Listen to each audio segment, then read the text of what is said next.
शुरू करते हैं हम अपनी क्लास को। आज जो हमारी क्लास है वो है बांग्लादेशी लिबरेशन वॉर। ठीक, इसमें हम लोग ये देखेंगे कि बांग्लादेश का फॉर्मेशन कैसे हुआ और इंडिया की क्या भूमिका है उस चीज में। और हम जो है बांग्लादेश के बनने के पीछे की कहानी को जानेंगे। बांग्लादेश एक इंडिपेंडेंट नेशन कैसे बना इसके बारे में हम जानेंगे। वो कौन से फैक्टर्स थे जिन्होंने बांग्लादेश के लिबरेशन में मदद करी। समझ में आ रहा है? तो ये सारी बातें जो है हम वो जानेंगे। ठीक है, तो पहले थोड़ी कहानी, हम तो कहानी की तरफ पढ़ते हैं पोस्ट इंडिपेंडेंस को, ज़्यादा इसमें घुसते नहीं है, क्योंकि अगर मैं इसे एकेडमिक बिल्कुल एकेडमिक बना दूंगा बिल्कुल ना, और अगर कहानी जैसा नहीं रखूंगा तो you won't be able to remember it. और ये रिमेंबर रहना बहुत जरूरी है, क्योंकि ये याद रहेगा तो you will be able to put your answers. देखो, पोस्ट इंडिपेंडेंस का एक और बहुत बड़ा महत्व ये है कि ये अदर सब्जेक्ट में आपके आंसर राइटिंग में आपकी मदद करेगा। ठीक है, इसलिए ये टॉपिक बहुत इंपॉर्टेंट है। समझ में आ गया? अच्छा, मैंने एक चीज और डिसाइड किया है कि मैं एक और क्लास पैरेलली चलाऊंगा, वो है आपका सोशल इश्यूज का। ठीक है, तो दो क्लास मैं सोचा हूँ कि एक एक घंटे का आपका पैरेलली चलाऊं, ताकि आप लोग जो है चीज़ों को समझ पाएं और देखें कि मेंस के सिलेबस में और क्या क्या है, और मेंस के सिलेबस में जो चीज़ें हैं उसे हम जल्दी से जल्दी खत्म कर लें तो हमारे लिए ज़्यादा बेहतर होगा। ठीक है, तो चलिए शुरू करते हैं और समझते हैं। इंडिया 1947 में एक इंडिपेंडेंट कंट्री बना, और 15 अगस्त 1947 को केवल भारत आज़ाद नहीं हो रहा था, भारत और पाकिस्तान दोनों आज़ाद हो रहे थे। यानी कि इंडिया में जहां पर आज़ादी की खुशी थी हमारे दिमाग में, उसके साथ साथ पार्टीशन का गम भी था। क्योंकि भारत जो इंडियन सब कॉन्टिनेंट के फॉर्म में हम देखते थे पहले, जैसे बहुत सारी कंट्रीज थी, इंडिया पाकिस्तान तो थे ही थे, अनडिवाइडेड इंडिया जिसको हम लोग कहते हैं। 15 अगस्त 1947 को दो देश के फॉर्म में इमर्ज किया, इंडिया और पाकिस्तान। और ये डिवीजन जो था वो कम्युनल लाइंस पर थे, जिसमें जो मुस्लिम बहुल क्षेत्र थे उसको पाकिस्तान बनाया गया, और जो हिंदू बहुल क्षेत्र था, जिसमें हिंदू मुसलमान सिख जैन बुद्ध सब रहते थे, उसको हिंदुस्तान या भारत या इंडिया कहा गया। अब भारत जिसका रूप आज आप देखते हैं, कुछ वैसा ही रूप उस समय था, लेकिन पाकिस्तान ऐसा नहीं था जैसा आप देखते हो। आज के टाइम में जिसको आप बांग्लादेश कहते हो और जो पाकिस्तान है, ये दो अलग अलग कंट्रीज हैं। पहले ये 1971 से पहले ये एक कंट्री हुआ करता था, और पाकिस्तान जो अभी का पाकिस्तान है, इसको पश्चिमी पाकिस्तान कहा जाता था। और बांग्लादेश जो अभी का बांग्लादेश जिसको हम लोग कहते हैं, इसको उस समय पूर्वी पाकिस्तान कहा जाता था। यानी कि बांग्लादेश पूर्वी पाकिस्तान, पाकिस्तान पश्चिमी पाकिस्तान, यानी पाकिस्तान के दो हिस्से थे। अब जरा मैप अगर आपके दिमाग में आ रहा हो, तो एक तरफ आपका जो है, मैं आपको मैप बना के दिखाता हूं ताकि you will be able to understand. अगर आप देखें तो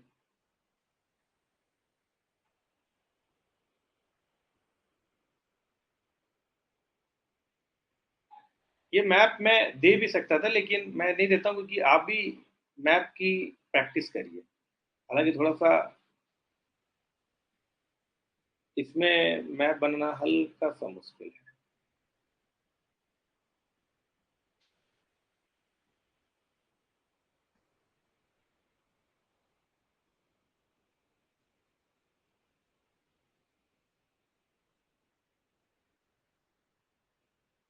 देखिए, ये होता है आपका मकरान कोस्ट, ये हो गया बलूचिस्तान, और इस तरीके से पाकिस्तान का क्षेत्र आता है।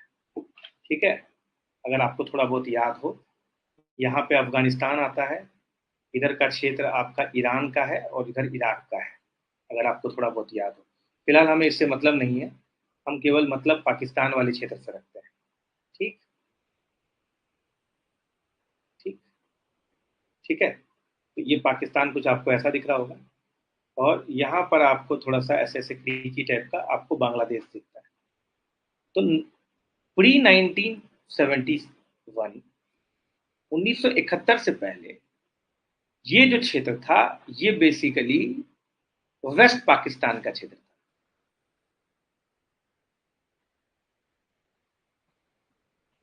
और ये जो क्षेत्र था, इसको हम लोग ईस्ट पाकिस्तान कहते थे।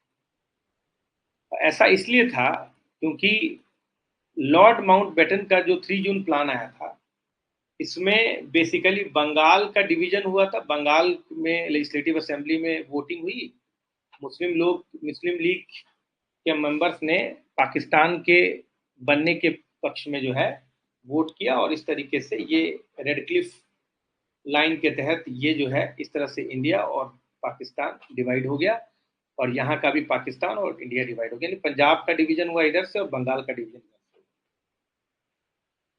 तो इस तरीके से ये वेस्ट पाकिस्तान हो गया और ईस्ट पाकिस्तान हो गया। अब जरा इन दोनों की सूरत को समझते हैं, तो ताकि आप हम समझ पाएंगे कि क्या हुआ।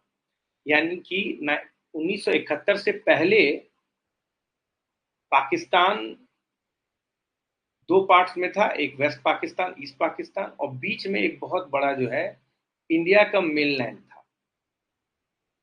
अब आप सोचिए कि एक ऐसी कंट्री है जिसके बीच में कम से कम नहीं तो 2100 किलोमीटर का गैप है, 2100 किलोमीटर का गैप। समझ रहे बातों की नहीं? अब इस टाइप की कंट्री आप बताइए कैसे सरवाइव करेगा, कि जिसके बीच में 2100 किलोमीटर का गैप, और कई बार तो नो फ्लाई जोन होने के कारण जो है ऊपर से कोई फ्लाइट भी इसमें नहीं जा सकता है। तो बड़ी दिक्कत थी इसमें, आप समझ लीजिए बात।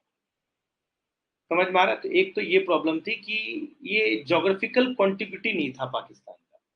ठीक। दूसरी बात क्या था कि दोनों में कल्चरल डिफरेंस बहुत ज्यादा था। समझ में आ रहा है? तो जैसे कि वेस्ट पाकिस्तान है, इसमें उर्दू भाषी बोलने वाले लोग हैं तो दोनों मुस्लिम। समझ में आ रहा है? मुस्लिम बहुल क्षेत्र है, लेकिन वेस्ट पाकिस्तान में उर्दू भाषी बोलने वाले हैं, उर्दू जुबान के लोग हैं। और वहीं पर अगर हम ईस्ट पाकिस्तान में बात करें तो यहाँ पर बंगाली जुबान के बोलने वाले लोग हैं। समझ में आया कि नहीं? अब यहां पर अगर हम लोग बात करें कि चूंकि दोनों पाकिस्तान एक ही था, तो दोनों का बराबर हिस्सा मिलना चाहिए था, पर ऐसा था नहीं। अगर हम पॉलिटिकल स्फेयर की बात करें तो पॉलिटिकल स्फेयर में हमेशा जो रहा है, वेस्ट पाकिस्तान का दबदबा रहा है। इस बात को समझ लीजिए आप। ज्यादातर प्रेसिडेंट, प्राइम मिनिस्टर जो भी हो, वो सब के सब जो है वेस्टर्न पाकिस्तान के ही होते थे।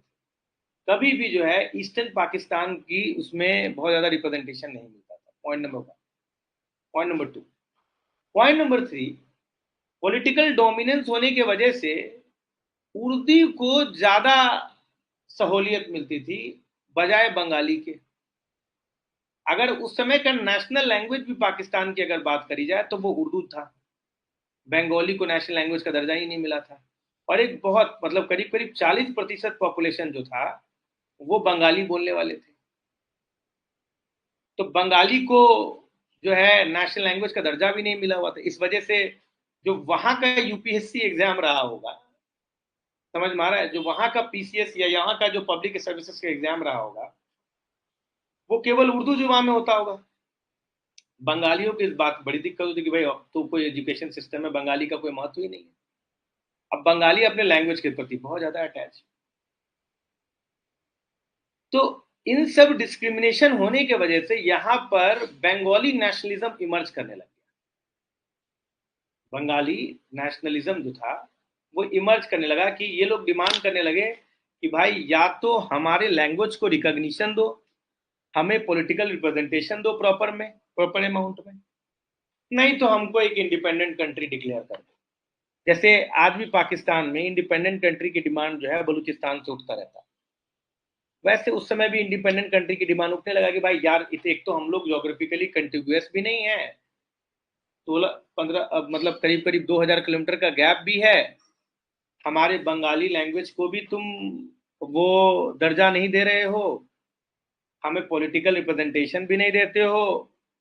हमारी हालत तो ऑलमोस्ट इंटरनल कॉलोनीज जैसी है।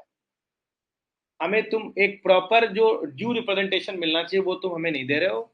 हमारा बंगाली लैंग्वेज भी अपहोल्ड नहीं हो रहा है। तो अगर इतना अंतर है, इतना भेदभाव है, तो क्यों ना हमें अलग कर दिया। तो एक तरह का बंगाली नेशनलिज्म यहाँ पे इमर्ज करने लगा। अब इसी बंगाली नेशनलिज्म के लीडर, या आप कह लो हीरो जो थे, वो थे शेख मुजीबुर रहमान। मुजीबुर रहमान, मुजीबुर रहमान। इन्होंने इस बात को बहुत हवा दे रखा था, और ये बोलते थे कि बंगालियों को ड्यू रिप्रेजेंटेशन होना चाहिए। बहुत जबरदस्त लीडर मर्ज करके आए थे बंगालियों। अब 1970 की बात थी। उस समय में यहिया खान प्रेसिडेंट थे, प्राइम मिनिस्टर पाकिस्तान के। तो पाकिस्तान में इलेक्शन होना था।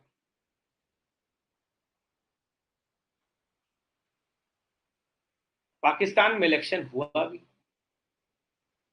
और इस पाकिस्तान के इलेक्शन में आज का जो आप पूर्व मतलब आज का जो बांग्लादेश कहते हैं, यानी उस समय का जो ईस्ट पाकिस्तान था, उसमें 3 सीटों को छोड़ के बाकी सभी सीटों पर, 3 सीटों को छोड़ के बाकी सभी सीटों पर जो जो पार्टी जीती वो थी अवामी लीग की पार्टी। अवामी लीग कौन था? शेख मुजीबुर रहमान की पार्टी। यानी शेख मुजीबुर रहमान पूर्वी पाकिस्तान से 3 सीटों को छोड़ के बाकी सभी सीटों में जीत गए। और अगर हम लोग पूर्वी पाकिस्तान और पश्चिमी पाकिस्तान दोनों को मिला दे तो भी शेख मुजीबुर रहमान की मेजोरिटी बन रही। इस हिसाब से यहिया खान और शेख मुजीबुर रहमान में, शेख मुजीबुर रहमान को भारत का, पाकिस्तान का जो है वजीर आजम बनना चाहिए। समझ में आ रहा है? वहां का प्राइम मिनिस्टर हेड जो है शेख मुजीबुर रहमान को होना चाहिए। लेकिन ऐसा हुआ नहीं। पाकिस्तान ने एक कॉन्स्पिरेसी रचा और शेख मुजीबुर रहमान को अरेस्ट करके जेल में डाल दिया। शेख मुजीबुर रहमान को जैसे ही अरेस्ट किया गया, वैसे ही, ये जनवरी 1971 की घटना है,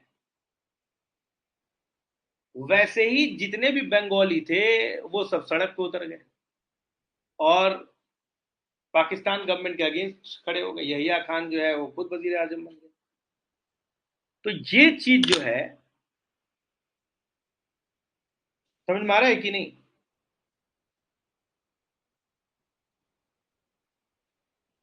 यहिया खान जो थे खुद प्रेसिडेंट बन गए। तो ये चीज जो है नागुजार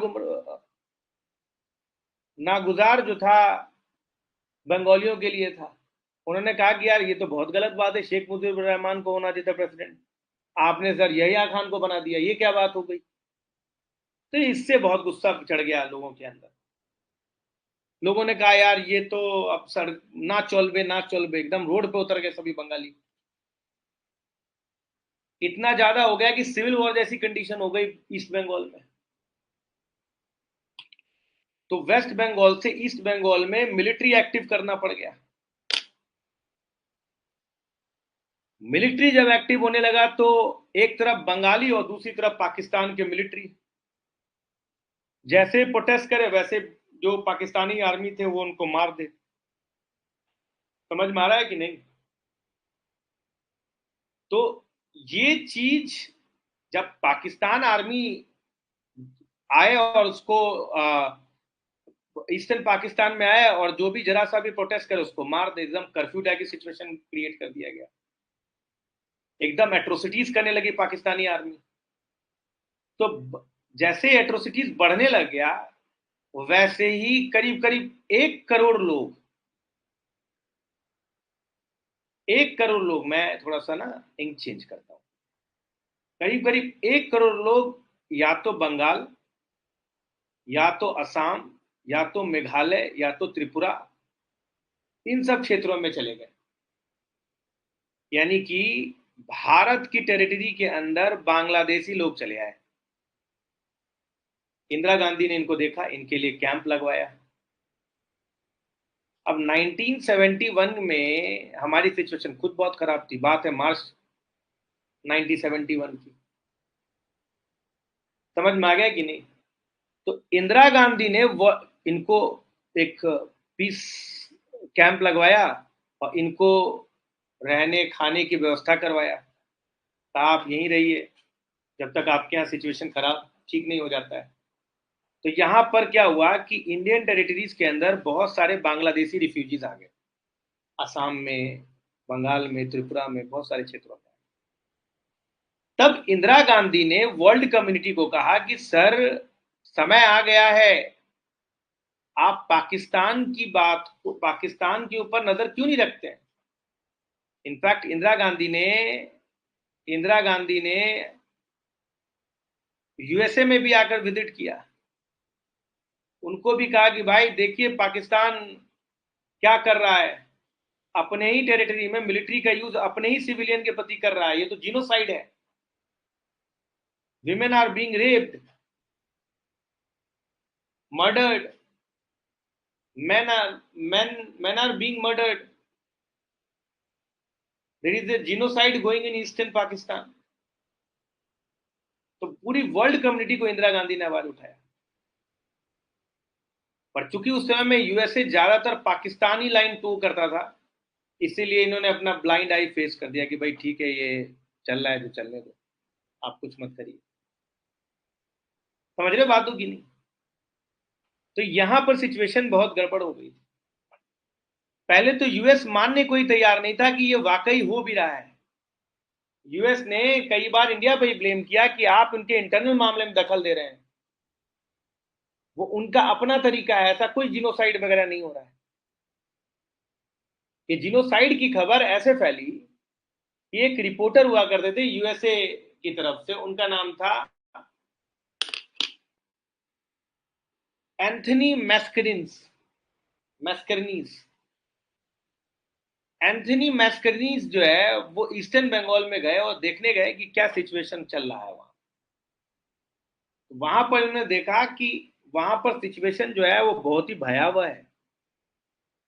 वहां पे आर्मी पकड़ पकड़ के लोगों को मार रही है।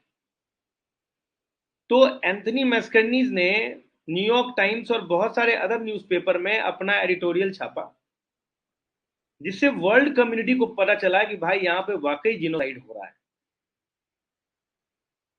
अब जब वर्ल्ड कम्युनिटी कोई एक्शन नहीं ले रही है, तो इंदिरा गांधी ने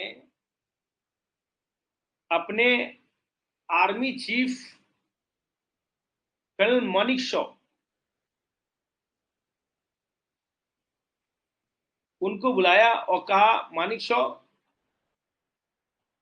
आपको ईस्टर्न पाकिस्तान में अटैक करना होगा, क्योंकि उनके जो लोग हैं वो हमारी टेरिटरीज में आ रहे हैं और इसके वजह से बहुत सारे इंटरनल सिक्योरिटी प्रॉब्लम आ रहा है और हमारे पास इतना पैसा भी नहीं है खाने को कि हम इतने सारे लोगों को खाना खिलाएं।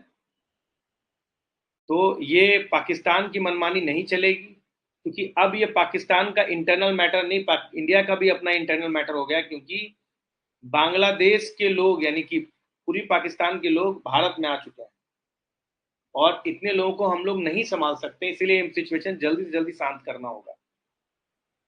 कर्नल मानिक शॉ को बोला गया कि अब आपको क्विक एक्शन लेना पड़ेगा और अप्रैल का महीना चल रहा है, आप अटैक कर दीजिए।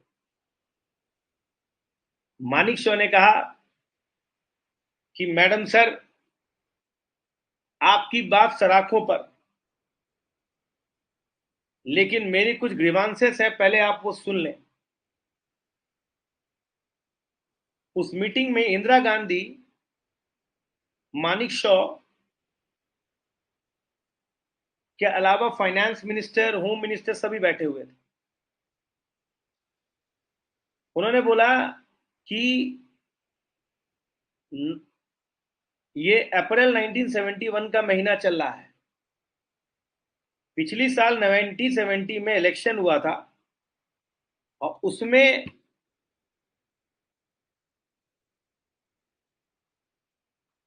जगह जगह पर हमारी आर्मी इलेक्शन कंडक्ट कराने में फंसी हुई थी। अब अगर हमें ईस्टर्न फ्रंट पर जवानों को भेजना है तो केरला, तमिलनाडु, मध्य प्रदेश, कर्नाटक, गुजरात, इन सभी जगहों से आर्मी को उठाकर हमें ईस्टर्न फ्रंट पे लाना पड़ेगा, बंगाल में लाना पड़ेगा। और इतनी आर्मी को बंगाल तक लाने में भारत के जितने भी कम्युनिकेशन सिस्टम है सबको लगा दीजिएगा तो भी वो कम पड़ जाएगा और दिक्कत हो जाएगी। एक बात। दूसरी बात, अगर मान लीजिए कि आपने आर्मी लगा भी दिया तो ये सभी आर्मी को एक जगह इकट्ठा करने में आपको कम से कम जो है 1 से 1.5 महीना लगेगा, 2 महीना भी लग सकता है। महीना चल रहा है अप्रैल, इसका मतलब कि जुलाई के महीने तक आपकी पूरी आर्मी तैयार होगी लड़ाई करने के। और जुलाई के महीने में बांग्लादेश में जो बारिश होती है वो बारिश नहीं होती है, it does not rains, it pours. इतनी बारिश होती है कि पूरा का पूरा एरिया जलमग्न हो जाता है, नदियां समुंदर हो जाते हैं, नाले नदियां हो जाती हैं। इतनी ज्यादा बारिश होती है उस क्षेत्र में। और हमारी आर्मी इतने बारिश में इनंडेटेड सिचुएशन में लड़ने के लिए ट्रेन नहीं है। दूसरा रीजन। तीसरा रीजन, जो इस अटैक में कहीं वेस्टर्न फ्रंट से पाकिस्तान ने हम पे अटैक कर दिया तो हमारे पास इतनी आर्मी की टुकड़ी नहीं है कि हम वेस्टर्न फ्रंट से भी वॉर झेल सके।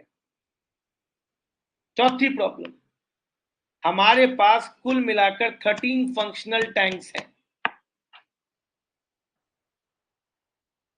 तो फाइनेंस मिनिस्टर ने कहा भाई 13 क्यों? कह रहे क्योंकि मैं कई सालों से मांग रहा हूं और आप मुझे टैंक्स नहीं दे रहे। तो इन 4-5 रीजन सुनने के बाद मानिक शॉ ने कहा कि सर, मैम मैम सर, अगर तब भी आप अगर लड़िएगा और अभी वॉर लड़िएगा तो I guarantee you that you will definitely going to face defeat. I guarantee you defeat, there will be guaranteed defeat. अब यहां पर इंदिरा गांधी का दिमाग झंझना गया। सभी लोग उठ के जाने लगे। इंदिरा गांधी ने कहा कि जाइए आप लोग सब कोई, मुझे थोड़ी देर शांति से बैठना है। सभी लोग जा रहे थे, मानिक शॉ भी जा रहे थे। मानिक शॉ को रोका गया कि बैठिए। इंदिरा गांधी ने पूछा कि आप कब तक तैयार हो जाएंगे? मानिक शॉ ने कहा अभी तो हम कुछ नहीं कह सकते, लेकिन 3-4 महीना अगर हमें दे दिया जाए तो हम लोग डेफिनेटली वॉर के लिए प्रिपेयर्ड हैं, लेकिन अभी तो बिल्कुल भी नहीं है। तो मानिक शॉ ने कहा कि इंदिरा गांधी जी ने कहा ठीक है, आप वॉर के लिए अपने आप को प्रिपेयर कर लीजिए। फिर मानिक शॉ ने कहा अगर मैम, अगर आप वाकई वॉर चाहती हैं और आपको लगता है कि मैं आपको डिमोटिवेट कर रहा हूं तो I can give my resignation on the basis of health and mental condition. तो इंदिरा गांधी ने कहा नहीं, ऐसा करने की जरूरत नहीं है। आप जिस सिचुएशन में ठीक है, आप अपने आप को वॉर के लिए प्रिपेयर करें। उसके बाद कर्नल मानिक शॉ जो है वो वो जो है पूरी तरीके से वॉर के लिए तैयार हो गए। आर्मी स्टाफ जो है, chief of army staff Manik Shaw जो है, वो क्या हो गए, वो पूरी तरीके से किसके लिए तैयार हो गए?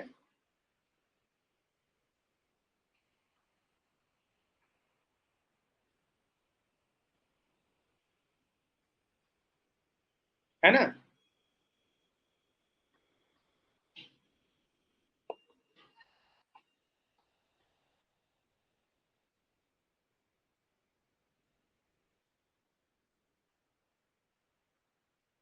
है ना।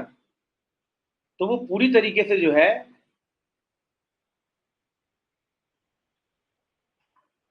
अपने आप को तैयारी में लगा दिए 100%।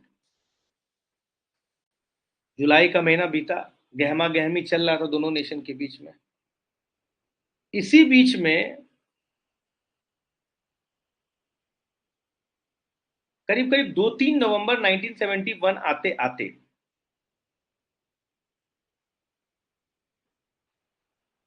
पाकिस्तान ने खुद जो है वेस्टर्न फ्रंट पे अटैक कर दिया बहुत सारे जगह पर।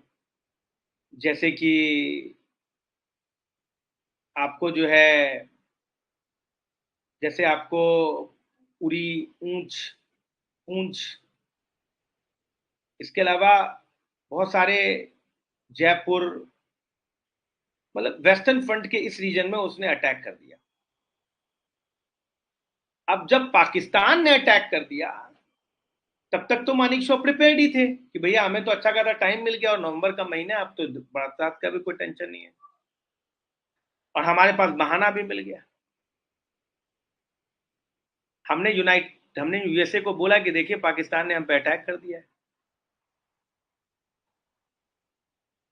तो यूएसए ने यूनाइटेड नेशन सिक्योरिटी काउंसिल में अपनी बात रखी कि भैया ये war cease fire line, cease मतलब कि इंडिया को इस पे सीज फायर साइन करना चाहिए और लड़ाई आगे नहीं बढ़ाना चाहिए, ताकि ये जो बांग्लादेश का मुद्दा है ये दब जाए। लेकिन इस यूएनएससी के प्रपोजल पर यूएसएसआर ने वीटो साइन कर दिया, क्योंकि यूएसएसआर जो रशिया है और इंडिया ने एक म्यूचुअल अग्रीमेंट साइन किया था कि इंडिया पर अगर कोई अटैक करता है तो वो यूएसआर पर अटैक माना जाएगा, और अगर यूएसआर पर अटैक होता है तो इंडिया पर अटैक माना जाएगा। दोनों अभी एक दूसरे के साथ रहेंगे। तो यूएनएससी में जब यूएसए ने प्रपोजल रखा, अरे भाई जब पाकिस्तान ने इंडिया पे अटैक कर दिया, ध्यान सुनिएगा, जब पाकिस्तान ने इंडिया पे अटैक कर दिया,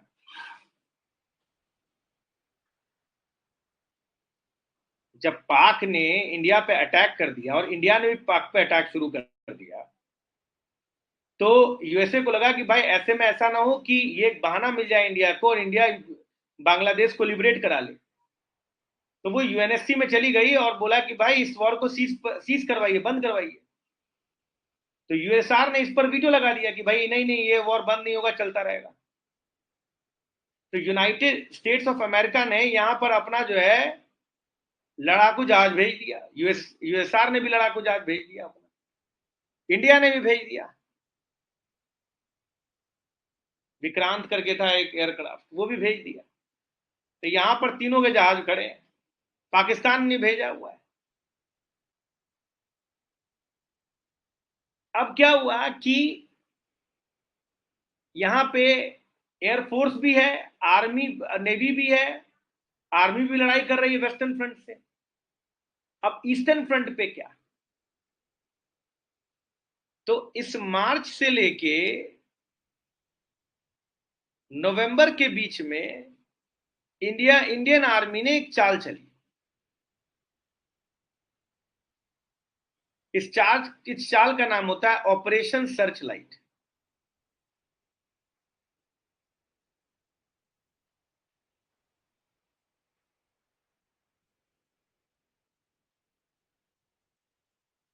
इस चाल का नाम होता है operation search light. Operation search light के तहत एक नई आर्मी बनाएगी, उसका नाम था मुक्ति वाहिनी। अब ध्यान सुनिएगा, एक नई आर्मी बनाएगी, समझ लो आर्मी सॉर्ट ऑफ। इसमें ये लोग जो रिफ्यूजीज थे, ये तो कॉमन सिविलियन थे। इंडियन आर्मी ने इन रिफ्यूजीज को आर्म ट्रेनिंग दिया और कहा कि आप आगे की तरफ बढ़ना, अपने आर्मी से गुरिल्ला वॉरफेयर करना, पीछे से हम हैं, आप आगे बढ़ो, पीछे से हम आ रहे हैं, जिस एरिया में हम जाएंगे उस एरिया को सीज करते हुए जाएंगे। वेस्टर्न आर्मी, वेस्टर्न फ्रंट पर आर्मी भी है, नेवी भी है और एयरफोर्स भी आ रही है। इन तीनों के कॉमन कॉम्बैट के वजह से वेस्टर्न फ्रंट से इनके पांव उखड़ने लगे, पाकिस्तान के पांव उखड़ने लगे। और चूंकि एक कॉमन जनता के हाथ में तलवार दे दिया गया था, बंदूक दे दिया गया, तो ये भी अपनी तरीके से अंदर की तरफ सीज करने लगे, आर्मी भी अंदर जाने लगी। आर्मी आर्मी से लड़ती थी और कॉमन जनता जो है वो अंदर तक घुसती चली गई। 15 दिसंबर तक इंडियन आर्मी ने अपना पूरा जमावट जो था वो बांग्लादेश के अंदर तक घुस चुकी थी। अब 15 अगस्त को army staff chief of army की तरफ से एक लेटर गया लेफ्टिनेंट नियाजी, जो उस समय में ईस्टर्न पाकिस्तान के कमांड के हेड हुआ करते थे, यानी कि उस समय के ईस्टर्न पाकिस्तान अभी के बांग्लादेश के हेड हुआ करते थे, जो पाकिस्तानी आर्मी के थे। उनको एक लेटर दिया गया, बोला कि अगर अगर आप आत्मसमर्पण करते हैं, सरेंडर करते हैं, तो आपके साथ एकदम सम्मानजनक ट्रीटमेंट मिलेगा, लेकिन अगर आप लड़ते रहते हैं तो फिर आप और आपके परिवार के खपच्चे उड़ जाएंगे, मैं पहले बता रहा हूं। लेफ्टिनेंट नियाजी ने पहले तो मना किया। अब ये लेटर लेकर जैकब गए। पहले तो उन्होंने मना किया कि अरे मेरी जान में लाश निकल जाएगी तब भी मैं अपने आप को सरेंडर नहीं करूंगा। लेकिन 8 से 10 घंटे के अंदर इनको समझ में आ गया नियाजी को कि भाई नहीं करोगे तो बच भी नहीं पाओगे। तो करीब करीब 90,000 सैनिकों के साथ लेफ्टिनेंट नियाजी ने अपना सरेंडर किया। और ये जो सरेंडर नामा था वो एक लेफ्टिनेंट अरोरा करके हुआ करते थे उस समय में, उन्होंने साइन किया था। उसके तहत नियाजी की जितनी भी आर्मरी और वेपन्स वगैरह थे वो सरेंडर किए गए। आप यूट्यूब पे जाकर जो सरेंडर किया गया था उसका वीडियो अवेलेबल है, आप देख सकते हैं जाकर। और पूरे लेफ्टिनेंट नियाजी 90,000 आर्मी के साथ जो है उन्होंने जो है सरेंडर किया। और जो यहिया खान वहां के प्रेसिडेंट हुआ करते थे उनको उनको रिजाइन मारना पड़ा, उनको हटाया गया गद्दी से। और जुल्फिकार अली भुट्टो को भारत को पाकिस्तान का जो है नया प्रेसिडेंट घोषित किया गया। 16 दिसंबर को ये वॉर खत्म हो गया। 16 दिसंबर को जब ये वॉर सरेंडर कर दिया पाकिस्तानी आर्मी ने, उसी दिन इंदिरा गांधी ने भी सीज फायर की घोषणा कर दी कि भाई अब हम लड़ाई नहीं करेंगे वेस्टर्न फ्रंट। ये जो डिक्लेरेशन है, कई लोग कहते हैं कि ये इंदिरा गांधी को नहीं करना चाहिए। कई लोग कहते हैं, ऐसा इसलिए कहते हैं क्योंकि वेस्टर्न फ्रंट पे जब लड़ाई चल रही थी तो बेहतर होता कि एक उस समय पाकिस्तान कमजोरी हो गया था, तो आपको अंदर तक घुस जाना चाहिए था, उनको कहना चाहिए था कि भाई कश्मीर हमारा है। समझ में आ रहा है कि नहीं? तो वहां पर आप कश्मीर के मामले को सुलझा सकते थे।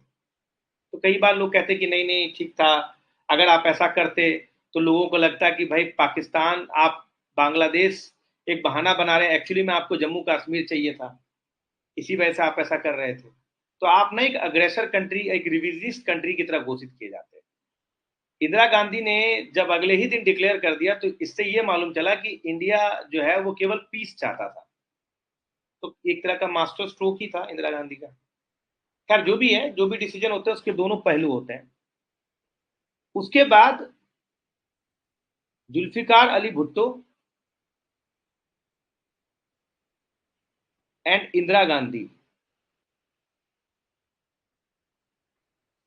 जुलाई, जो गर्मी का महीना होता है, 1972 में शिमला में मिले। और इस मीटिंग से जो आउटकम निकलता है इसी को हम लोग शिमला अग्रीमेंट कहते हैं।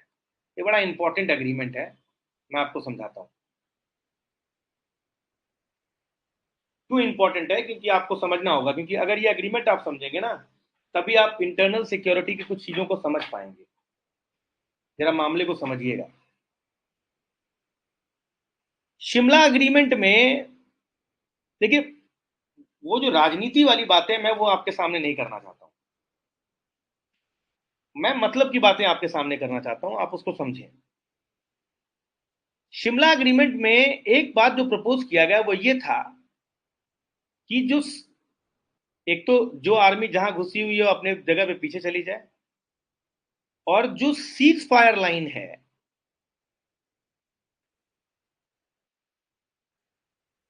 बिटवीन इंडिया एंड पाकिस्तान,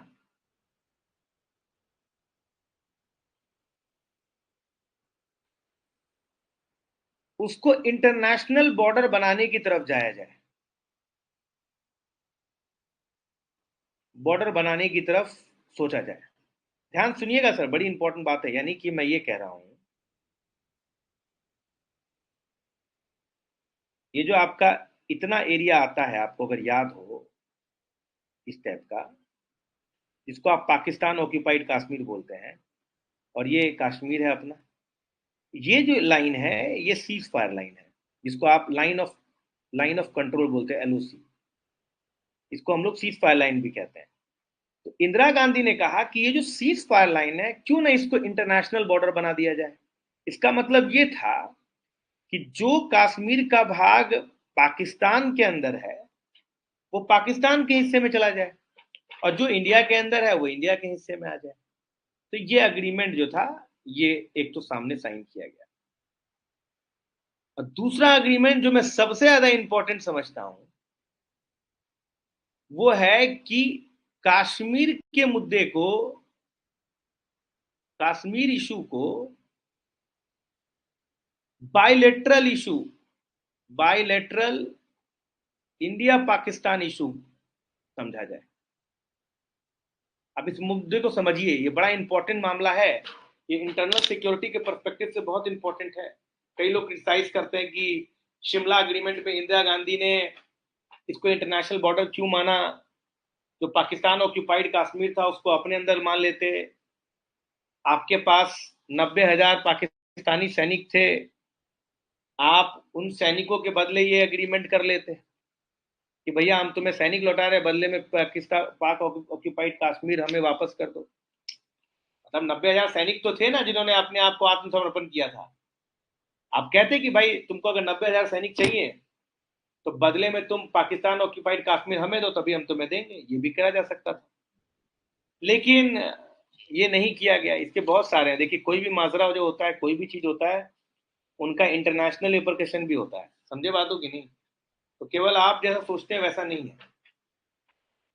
तो इसको कहा गया कि इंटरनेशनल एग्रीमेंट। मेरा जो लाइन है ना वो ये है, ये बड़ा इंपॉर्टेंट लाइन है। समझिए इस चीज को। अगर आप ये नहीं समझ पाएंगे ना तो आपको पूरी बात समझ में नहीं आएगा। याद करिए, जब मैं पोस्ट इंडिपेंडेंस आपको पढ़ा रहा था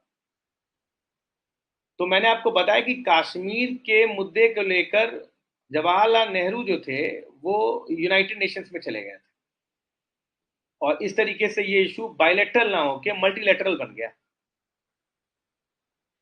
फिर उसमें यूएसए, ब्रिटेन, यूके अपना अपना पॉलिटिकल साख बघारने लगे, और फिर इस मुद्दे को ना पता नहीं किसी और ही जगह पे ले गए। वो इस तरह का, मतलब वो इंटर वर्ल्ड का मुद्दा बना दिया उन्होंने।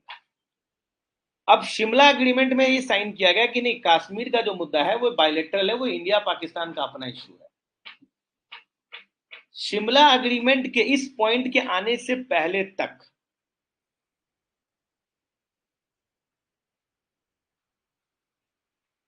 जब भी कोई चीज जम्मू एंड कश्मीर में होता था,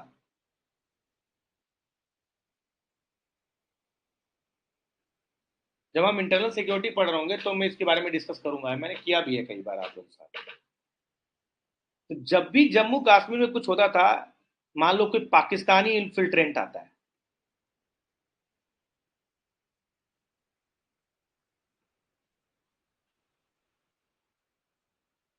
इन्फिल्ट्रेशन होता है, मान लीजिए कोई भी इन्फिल्ट्रेशन होता है, तो पाकिस्तानी मिलिटेंट आया, उसने इन लोगों को एगिटेट किया, पैसा दिया, जो भी किया, रेडिकलाइज किया, और फिर ये क्या करते थे, यहाँ पर कई सारे उग्रवादी तत्व उत्पन्न होते थे। कई बार स्टोन पेल्टिंग होता था, वायलेंट एक्टिविटी होती थी, आम गन डाउन होता था, शूटिंग होता था। तो जम्मू एंड कश्मीर हमेशा ऑन द बॉयल रहता था, हमेशा देखिएगा आप, ऑन द बॉयल रहता था हमेशा। अब बात को समझ रहे हैं मैं क्या बताने की कोशिश कर रहा हूँ? हमेशा ये मुद्दा गर्म रहता था, और जब भी इस टाइप का कोई भी आर्म एक्टिविटी होता था या स्पोन पेल्टिंग होता था तो इसका रिस्पॉन्स इंडियन आर्मी देती थी। जब इंडियन आर्मी इस चीज का रिस्पॉन्स देती थी तो तुरंत पाकिस्तान क्या करता था कि वो यूनाइटेड नेशन चला जाता था और वो ये कहता था कि देखिए जम्मू कश्मीर में ह्यूमन राइट्स इश्यू चल रहे हैं, इंडियन आर्मी वहां पर एट्रोसिटीज कर रही है, जीनोसाइड कर रही है। समझ में बातों की नहीं? तो कई बार पाकिस्तान ने भारत को इस मामले में लेकर घेरा है, लेकिन 1971 1972 के शिमला अग्रीमेंट के बाद जम्मू एंड कश्मीर के इश्यू को बायलैटरल कर दिया गया और उसे इंडिया पाकिस्तान इशू कर दिया गया। ये भाई इंडिया पाकिस्तान इशू है, बायलैटरल इशू है। अब 1972 के बाद जब भी पाकिस्तान यूनाइटेड नेशंस में जाए और बोले कि जम्मू एंड कश्मीर में ह्यूमन राइट्स इश्यू हो रहा है, तो तुरंत क्या करे इंडिया, शिमला अग्रीमेंट का 1972 का पेपर एकदम चपका के मुंह पे मारे, ये पकड़, देख तूने इसमें क्या लिखा है कि जम्मू कश्मीर जो है वो एक बायलैटरल इशू है जो इंडिया और पाकिस्तान का इशू है। तो जब Jammu and Kashmir is a bilateral issue, India Pakistan का इशू है, तो फिर पाकिस्तान यूनाइटेड नेशन में क्यों उठा रही है?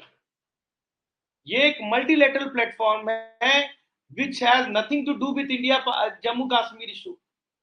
जम्मू कश्मीर इशू एक बायलैटरल इशू है, उसे एक मल्टीलेटरल प्लेटफॉर्म पे डिस्कशन होना ही नहीं चाहिए। ये तो भारत का इंटरनल इशू है। ज्यादा से ज्यादा पाकिस्तान भारत के साथ इस बात को डिस्कस कर सकता है, यूनाइटेड नेशंस में इसको ले जाने का कोई अधिकार ही नहीं है। तो जब भी पाकिस्तान यूनाइटेड नेशंस में इस बात को लेके आता है, इंडिया तुरंत बोलता है कि 1972 के इस अग्रीमेंट के तहत ये एक बायलैटरल इशू है, United Nation doesn't have any authority to discuss all these matters in United Nations. वो आउटसाइड द जुरिस्डिक्शन है, तो यूनाइटेड नेशन में ये बात जो है वो उस प्रस्ताव को खारिज कर दिया जाता है कि नहीं भाई, ये तो इशू हमारे डोमेन में ही नहीं पड़ता है। क्या मतलब है इस चीज का? समझ में आ रहा है कि नहीं? तो this is the major outcome out of this 1972 Shimla agreement. समझ में आ गया कि नहीं? अब 1971 के बाद, दिसंबर महीने के बाद, जब बांग्लादेश एक इंडिपेंडेंट कंट्री बना, उसकी राजधानी ढाका बनी। तो Dhaka was the new capital of the Bangladesh, the free nation. अब इस समय में भी जब लिबरेट हुआ था तो शेख मुजीबुर रहमान जेल में थे। जनवरी महीने में उन्हें जेल से निकाला गया 1972 में। और वहां के नए प्रीमियर के तौर पर जो है शेख मुजीबुर रहमान बने। उन्होंने जो पार्टी बनाया उस आवामी लीग, जो आप जानते हो। समझ में आ रहा है? शेख हसीना जो है इन्हीं की बेटी है, और एक तरह से जो साउथ एशिया था उसका पूरा मैप बदल गया।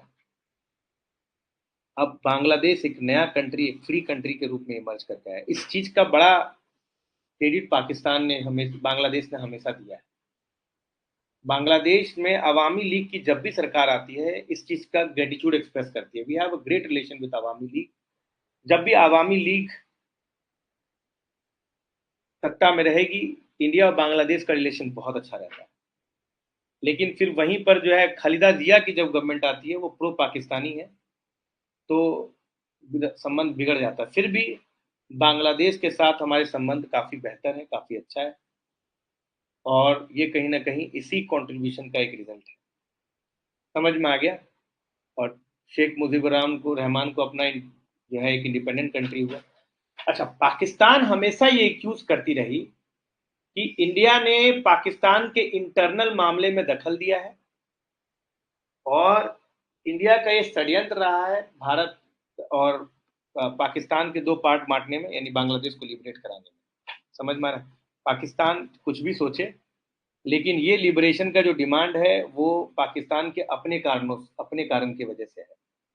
और शायद यही कारण था कि जो 1971 में बांग्लादेश को इंडिया ने जब लिबरेट करवाया, इंडिया की मदद से जब लिबरेट हुआ, तो 1971 के बाद ही पाकिस्तान के मंसूबे इंडिया की तरफ बैक खराब होते चले गए। और इसी के बाद आपको दिखाई देगा कि खालिस्तान का इशू बढ़ता हुआ नजर आएगा, क्योंकि फिर पाकिस्तान के दिमाग में भी चढ़ने लगा कि मतलब बीटिंग इंडिया विथ 1000 कट्स। जिस तरीके से बांग्लादेश अलग करवा दिया है इंडिया ने, हम भी भारत के जो सीमावर्ती क्षेत्र हैं उन स्टेट्स में भी जो है वो सेपरेटिस्ट टेंडेंसी जनरेट करवाएंगे। तो जो खालिस्तान की डिमांड आई उसमें भी पाकिस्तान का बहुत बड़ा हाथ था। इधर जो आप नॉर्थ ईस्ट में देखते हो, जिसमें कभी ग्रेटर नागालैंड की डिमांड आती है, कई बार आप देखते होंगे मणिपुर सेपरेट करने की बात करता है, इसमें भी पाकिस्तान का बड़ा रिप्रेजेंटेशन होता है। समझ में आ रहा है कि नहीं? चाइना और पाकिस्तान मिलकर कहीं ना कहीं इंडिया को हर मामले में काटने की कोशिश करते रहते हैं। इसके बाद इंडिया और पाकिस्तान के रिलेशन जो है थोड़े खराब होते चले गए। समझ में आ रहा है? ये चीज आपको क्लियर कट रहा होगा। अब मैं आपको एक क्वेश्चन देता हूँ, उसका आप आंसर करना। क्वेश्चन है कि discuss discuss the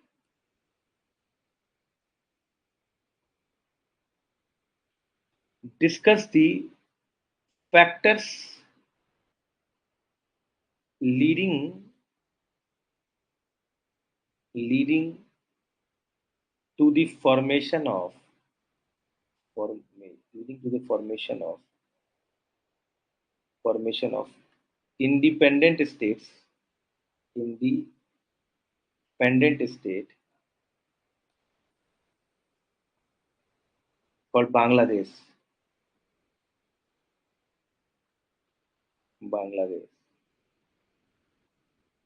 Also discuss India's role in it. 250 words, 15 words. ठीक ठीक है सर। चलिए सर, थैंक यू। अपना ख्याल रखें, पढ़ाई करें। धन्यवाद।